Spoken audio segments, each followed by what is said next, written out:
एतां रामबलोपेतां रक्षां यः सुकृती पठेत् सचुरायुः सुखी पुत्री विजयी विनयी भवेत्।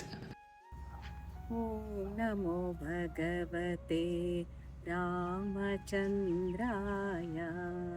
ॐ नमो भगवते रामचन्द्राय।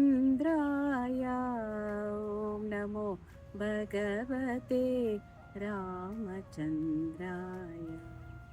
ಹರೇ ಕೃಷ್ಣ. ಕಳೆದ ವಿಡಿಯೋದಲ್ಲಿ ಭರತ ಮತ್ತು ಗುಹ ಇವರಿಬ್ಬರ ಒಂದು ಭೇಟಿಯಾದ ಸಂದರ್ಭದ ಬಗ್ಗೆ ಹೇಳಿದ್ದೀನಿ. ಈಗ ಗುಹ ಮತ್ತು ಭರತನ ನಡುವೆ ನಡೆದ ಒಂದು ಮಾತುಕತೆಗಳ ವಿವರಣೆಯನ್ನು ಮೊದಲನೇದಾಗಿ ಹೇಳ್ತೀನಿ. ಅವರು ಭರತ ಹಾಗೂ ಅವನ ಸೈನಿಕರು, ಕೌಸಲ್ಯ, ಕೈಕೇಯಿ, ಸುಮಿತ್ರ ಆದಿಯಾಗಿ ಎಲ್ಲರೂ ಬರ್ತಾ ಇದ್ದಾರೆ ಈ ಒಂದು ರಾಮನ ಭೇಟಿಗಾಗಿ. ಅವರು ಬರ್ತಾ ಇರುವಾಗ ಅಲ್ಲಿ ಒಂದು ಶೃಂಗಬೇರುಪುರ ಅನ್ನುವಂಥ ಒಂದು ಊರಿನಲ್ಲಿ ಅವರು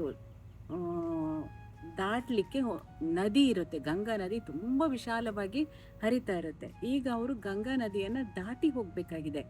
ಗಂಗಾ ನದಿಯನ್ನು ಈಜಿ ದಾಟೋದು ಎಲ್ಲ ಅಷ್ಟು ಸುಲಭದ ವಿಷಯ ಅಲ್ಲ. ತುಂಬ ನೀರಿನ ಸೆಳೆತಗಳು ಇರುವಂತಹ ಒಂದು ನದಿ ಅದು. ಏನು ಮಾಡೋದು ಅಂತ ಭರತ ಈ ಥರ ಯೋಚನೆ ಮಾಡ್ತಿರುವಾಗ ಆಚೆ ದಡದಲ್ಲಿ ಇರುವ ಗುಹನಿಗೆ ಭರತ ಈ ರೀತಿ ಬರ್ತಾ ಇರುವ ವಿಷಯ ಈಗಾಗಲೇ ತಿಳಿದಿತ್ತು. ಅವನು ತನ್ನ ಅನೇಕ ಸೈನಿಕರೊಂದಿಗೆ ನೂರಾರು ದೋಣಿಗಳೊಂದಿಗೆ ಅಲ್ಲಿ ನಿಂತಿದ್ದ.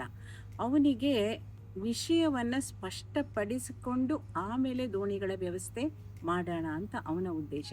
ಅವನು ತನ್ನ ಸೈನಿಕರಿಗೆ ಹೇಳ್ತಾನೆ, ನಾನು ಈಗ ಮೊದಲನೇದಾಗಿ ಅಲ್ಲಿ ಹೋಗ್ತೀನಿ, ವಿಷಯ ಏನು ಅಂತ ಅಲ್ಲಿ ತಿಳ್ಕೊಂಡು ಬರ್ತೀನಿ.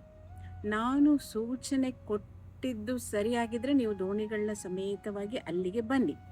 ನಾನು ಬೇರೆ ರೀತಿಯ ಸೂಚನೆಯನ್ನು ಕೊಟ್ಟರೆ ನೀವು ಎಲ್ಲ ದೋಣಿಗಳನ್ನ ಸುಟ್ಟು ಹಾಕಿಬಿಡಿ ಮತ್ತು ಅವನ ಜೊತೆ ನಾವು ನಮಗೆಷ್ಟು ಸಾಧ್ಯ ಅಷ್ಟು ಹೋರಾಡೋಣ ಅಂತ ಸೈನಿಕರಿಗೆ ಅವನು ಸೂಚನೆ ಇಟ್ಟು ಗುಹ ಒಬ್ಬನೇ ದೋಣಿಯಲ್ಲಿ ಹೋಗ್ತಾನೆ. ದೋಣಿಯಲ್ಲಿ ಬಂದು ಭರತನನ್ನು ಭೇಟಿಯಾಗ್ತಾನೆ. ಕಾಡಿನ ಶುದ್ಧವಾದ ಜೇನುತುಪ್ಪ ಹಾಗೂ ಹಣ್ಣು ಹಂಪಲುಗಳನ್ನು ಭರತನಿಗೆ ಕಾಣಿಕೆಯಾಗಿ ಕೊಟ್ಟು ಭರತನ ಯೋಗಕ್ಷೇಮವನ್ನು ಮೊದಲು ವಿಚಾರಿಸ್ತಾನೆ.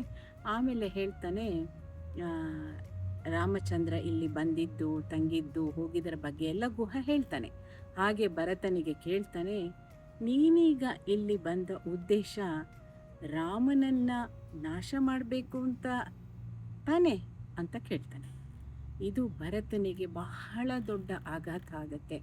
ಎಲ್ಲ ಊರವರು, ಅಯೋಧ್ಯವಾಸಿಗಳ ಎಲ್ಲರ ನಿಂದನೆಯ ಮಾತುಗಳನ್ನು ಅವನು ಈಗಾಗಲೇ ಕೇಳಿದಾನೆ. ಈಗ ಗುಹ ಕೂಡ ಅದೇ ಮಾತನ್ನು ಹೇಳ್ತಾನೆ. ಆಗ ಭರತ ಗುಹನಿಗೆ ಹೇಳ್ತಾನೆ, ನೀನು ಒಂದು ಹರಿತವಾದ ಚಾಕುವಿನಿಂದ ನನ್ನನ್ನು ಇರಿದಿದ್ರೆ ಒಂದೇ ಸಲಕ್ಕೆ ವ್ಯಕ್ತಿ ಸಾಯ್ತಾನೆ. ಆದರೆ ನೀನು ಹೇಳಿದ ಮಾತು ಒಂದು ಮೊಂಡಾದ ಚಾಕುವಿನಿಂದ ಇರಿದಾಗ ಭಾಳ ನಿಧಾನವಾಗಿ ಚುಚ್ಚಬೇಕಾಗತ್ತೆ. ಆ ರೀತಿಯ ಒಂದು ಗಾಯ ಆಗ್ತಾ ಇದೆ ನನಗೆ. ನಾನು ಬಂದ ಉದ್ದೇಶ ಕೇವಲ ರಾಮನ ಮನವೊಲಿಸಿ ರಾಮನನ್ನು ಅಯೋಧ್ಯೆಗೆ ಕರೆದುಕೊಂಡು ಹೋಗಿ ಅವನನ್ನು ರಾಜನನ್ನಾಗಿ ಮಾಡಬೇಕು ಹೊರತು ಬೇರೆ ಯಾವ ದುರುದ್ದೇಶವೂ ಇಲ್ಲ ಅನ್ನೋದನ್ನು ಸ್ಪಷ್ಟಪಡಿಸ್ತಾನೆ. ಇದನ್ನು ಕೇಳಿದ ಗುಹನಿಗೆ ತುಂಬ ಸಂತೋಷ ಆಗತ್ತೆ. ತಕ್ಷಣ ಗುಹ ಹೇಳ್ತಾನೆ, ರಾಮ ಕಾಡಿಗೆ ಹೋಗಿದ್ದು, ವನವಾಸಕ್ಕೆ ತೆರಳಿದ್ರಲ್ಲಿ ಅಂಥ ದೊಡ್ಡ ವಿಶೇಷತೆ ಏನೂ ಇಲ್ಲ.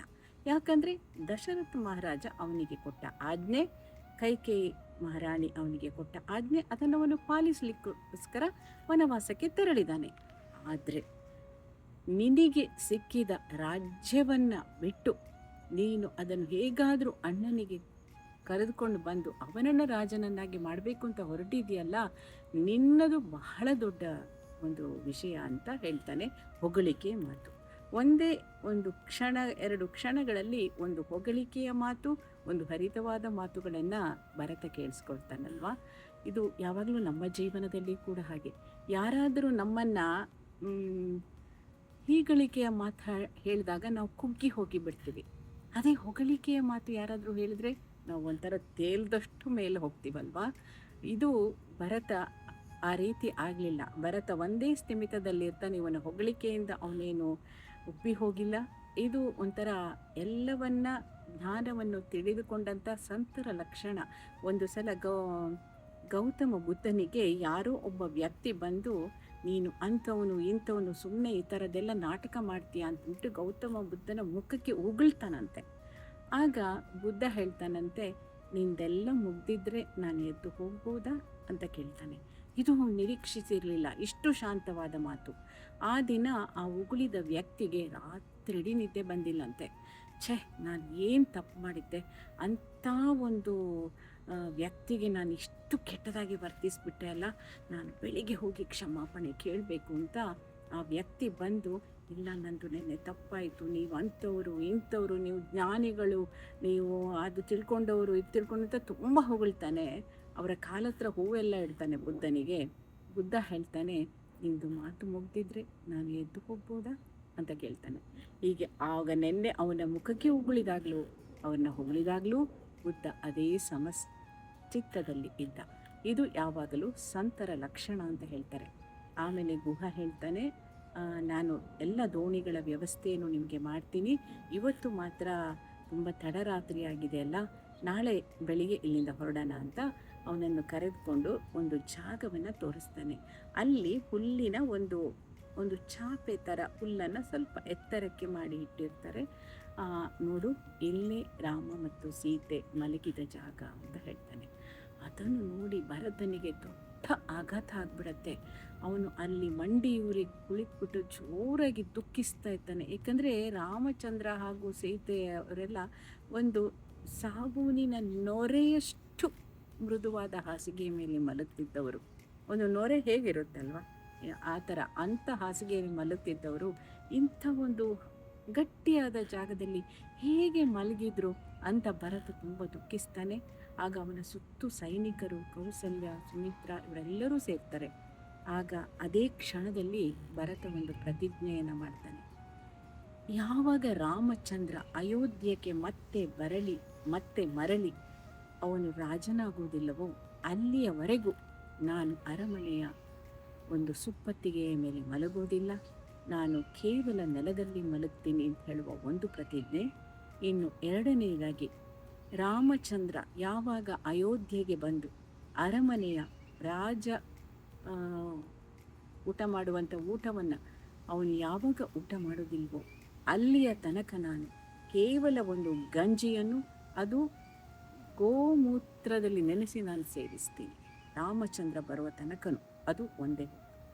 ಇನ್ನು ಮೂರನೆಯದು, ಯಾವುದೇ ರಾಜ ಪೋಷಾಕುಗಳನ್ನು ನಾನು ಧರಿಸುವುದಿಲ್ಲ, ಕೇವಲ ನಾರು ಅಥವಾ ಜಿಂಕೆಯ ಚರ್ಮ ಇಂಥದ್ದೆಲ್ಲ ಹೇಳ್ತಾರಲ್ಲ ಅಂಥದ್ದನ್ನು ಧರಿಸ್ಕೊಂಡು ನಾನು ಜೀವನ ಮಾಡ್ತೀನಿ. 14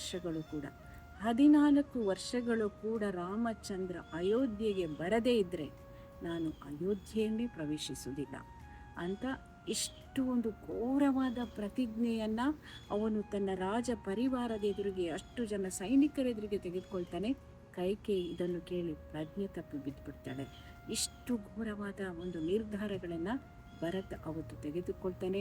ಅಲ್ಲಿದ್ದ ಎಲ್ಲ ಸೈನಿಕರ, ಎಲ್ಲ ರಾಜ ಪರಿವಾರದವರು ಅತ್ಯಂತ ದುಃಖಿತರಾಗ್ತಾರೆ. ಮತ್ತು ಮಾರನೆಯ ದಿನ ಬೆಳಿಗ್ಗೆ ಗುಹ ಅಷ್ಟು ದೊಡ್ಡ ದೋಣಿಗಳನ್ನ ಎಲ್ಲ ಇವ್ರನ್ನ ಆಚೆ ದಡಕ್ಕೆ ಹೋಗುವಂಥ ವ್ಯವಸ್ಥೆಗಳನ್ನ ಮಾಡ್ತಾನೆ. ಎಲ್ಲರೂ ಆ ದೋಣಿಗಳಲ್ಲಿ ಕುಳಿತುಕೊಂಡು ಗಂಗಾ ನದಿಯ ಆಚೆ ದಡವನ್ನು ಸೇರ್ತಾರೆ. ಅಲ್ಲಿಂದ ಮುಂದೆ ಗುಹ ಸಮೇತನಾಗಿ ಅವರು ಬರುವಂಥ ಜಾಗವೇ ಚಿತ್ರಕೂಟ. ಅಲ್ಲಿ ಇರುವುದೇ ಭಾರದ್ವಾಜ ಮಹರ್ಷಿಗಳು. ಆ ಮಹರ್ಷಿಗಳ ಒಂದು ಆಶ್ರಮದ ಕುಟೀರದ ಹತ್ರ ಎಲ್ಲ ಬರ್ತಾರೆ. ಭರತ ಅಲ್ಲಿ ಸುತ್ತು ನೋಡ್ತಾನೆ. ಮಹರ್ಷಿಗಳು ಒಂದು ಮರದ ಕೆಳಗೆ ಕುಳಿತಿದ್ದಾರೆ. ಅತ್ಯಂತ ಆಶ್ಚರ್ಯ ಆಗಿದ್ದು ಭರತನಿಗೆ ಏನಂದರೆ, ಋಷಿಯ ಪಕ್ಕದಲ್ಲೇ ಸಿಂಹಗಳಿತ್ತು, ಹುಲಿಗಳಿತ್ತು, ಅದರ ಪಕ್ಕದಲ್ಲಿ ಜಿಂಕೆಗಳು ಇತ್ತು, ಮೊಲಗಳು ಇತ್ತು. ಇದನ್ನು ನೋಡಿ ಭರತನಿಗೆ ಬಹಳ ಆಶ್ಚರ್ಯ ಆಗುತ್ತೆ. ಎಷ್ಟು ಒಂದು ಪ್ರಭಾವ ಇರ್ಬೋದು ಆ ಆಶ್ರಮ. ಒಂದು ಪರಸ್ಪರ ವಿರುದ್ಧವಾದ ಕ್ರೂರ ಮೃಗಗಳು ತಮ್ಮ ಆಹಾರದೊಂದಿಗೆ ಅಷ್ಟು ಆರಾಮವಾಗಿ ಸ್ನೇಹತ್ವದಿಂದ ಮಲಗಿರುವಂಥ ಆಶ್ರಮ ಅದಾಗಿತ್ತು. ಭಾರದ್ವಾಜ ಮಹರ್ಷಿಗಳು ಅವರನ್ನೆಲ್ಲ ಆದರದಿಂದ ಸ್ವಾಗತಿಸ್ತಾರೆ. ಹಾಗೆ ಅವರು ಕೂಡ ಹೇಗೆ ಗುಹ ಕೇಳ್ತಾನೆ ಅದೇ ಪ್ರಶ್ನೆಯನ್ನು ಕೇಳ್ತಾರೆ, ನೀನು ರಾಮನನ್ನು ನಾಶ ಮಾಡಲಿಕ್ಕೇನೆ ಬಂದಿರೋದಾ ಅಂತ ಕೇಳ್ತಾನೆ. ಇದಕ್ಕೂ ಕೂಡ ಭರತನಿಗೆ, ನೀವು ಎಲ್ಲವನ್ನೂ ತಿಳ್ಕೊಂಡಿರುವ ಜ್ಞಾನಿಗಳು ಮಹರ್ಷಿಗಳೇ, ನಿಮಗೆಲ್ಲವೂ ಅರಿವಾಗಿರುತ್ತೆ. ಇದು ಕೇವಲ ನನ್ನ ತಾಯಿಯ ಒಂದು ಅತಿಯಾದ ಆಸೆಯಿಂದ ನಡೆದಿರುವ ಒಂದು ಘಟನೆ ಹೊರತು ಇದರಲ್ಲಿ ನನ್ನ ಯಾವ ಪಾತ್ರವೂ ಇಲ್ಲ ಅನ್ನೋದನ್ನು ಅವನು ಸ್ಪಷ್ಟಪಡಿಸ್ತಾನೆ. ಅಲ್ಲೇ ಇದ್ದ ವಸಿಷ್ಠ ಮಹರ್ಷಿಗಳು ಕೂಡ ಇದಕ್ಕೆ ಅನುಮೋದನೆಯನ್ನು ನೀಡ್ತಾರೆ. ಆ ದಿನ ಮಹರ್ಷಿಗಳು, ನೀವೆಲ್ಲರೂ ಇವತ್ತು ಇಲ್ಲಿ ತಂಗಿ ನಾಳೆ ಒಂದು ದಿನ ವಿಶ್ರಾಂತಿ ತೆಗೆದುಕೊಂಡು ನಾಳೆ ನಿಮ್ಮ ಪ್ರಯಾಣ ಮುಂದುವರಿಸಿ ಅಂತ ಅವರು ಹೇಳ್ತಾರೆ. ಭರತನಿಗೆ ಆಶ್ಚರ್ಯ ಆಗುತ್ತೆ.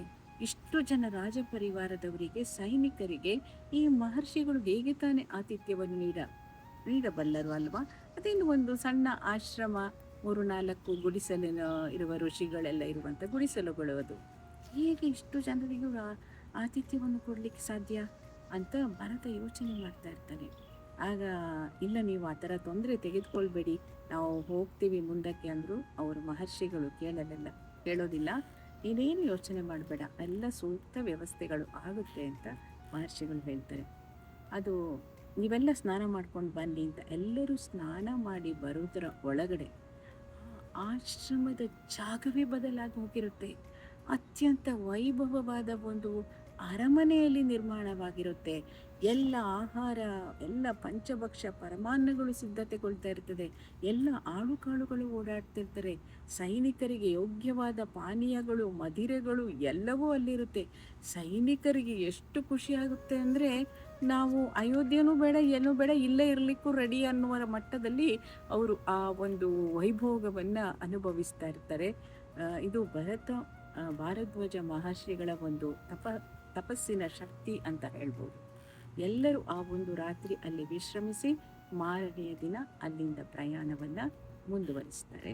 ಮುಂದಿನ ಭಾಗದಲ್ಲಿ ಹರೇ ಕೃಷ್ಣ. ಹರೇ ರಾಮ್ ಹರೇ ರಾಮ್ ರಾಮ್ ರಾಮ್ ಹರೇ ಹರೇ, ಹರೇ ಕೃಷ್ಣ ಹರೇ